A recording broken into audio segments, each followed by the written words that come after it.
Really hard to believe this, but we're closing in on 10 years since Hurricane Katrina, that monster storm that devastated the Gulf Coast, especially one of America's great city, New Orleans. And so much has changed in the last decade, and our Robin Roberts talks with hometown hero singer Harry Connick Jr. about how bringing music back to the Big Easy was an important first step. It's the beat on every street corner. Music. It electrifies New Orleans. And from Metairie to Mobile, Bay St. Louis to Biloxi, it lights up the entire Gulf Coast. But right after the crescendo of Katrina, there was a very real concern that music itself would become a Katrina fatality. The people who formed the basis of that culture and music weren't able to come back home.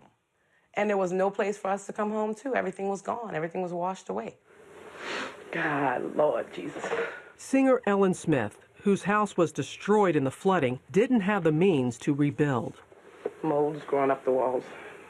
I was so devastated. It was so hard. It was hard for me to sing after the storm. It's hard to talk about it. My heart was broken. I needed to get back here, and I had to do it any way I could. And it took a village, literally, to help her do that. Musicians Village. The idea came from hometown music heroes, Branford Marsalis and Harry Connick Jr. So we got together with Habitat for Humanity and decided we wanted to build or be a part of building the Musicians Village, which was going to try to get displaced musicians from out of town back home. We wanted to open up a community center with a school and a recording studio, a general sort of hangout place, and that's how it all started.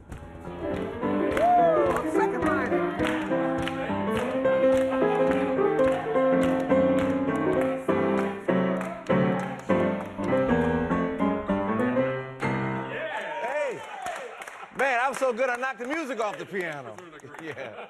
Just explain to people how music helped heal after Katrina. The music has always been a representation of who we are as New Orleanians and has been sort of the backdrop for good times and bad times. So the thought of it not being around anymore was something that made me lose sleep at night. 72 houses have been built, helping these New Orleans musicians get their groove back. It was great to have a house that was our own. I kissed every wall in here. We love our culture, and we will always fight to keep what makes New Orleans great alive. It's going to be so great to see this show. You can catch Katrina 10 years after the storm with Robin Roberts tonight at 10 Eastern right here on ABC. It's going to be a great show, great food, great music, great culture. What a town.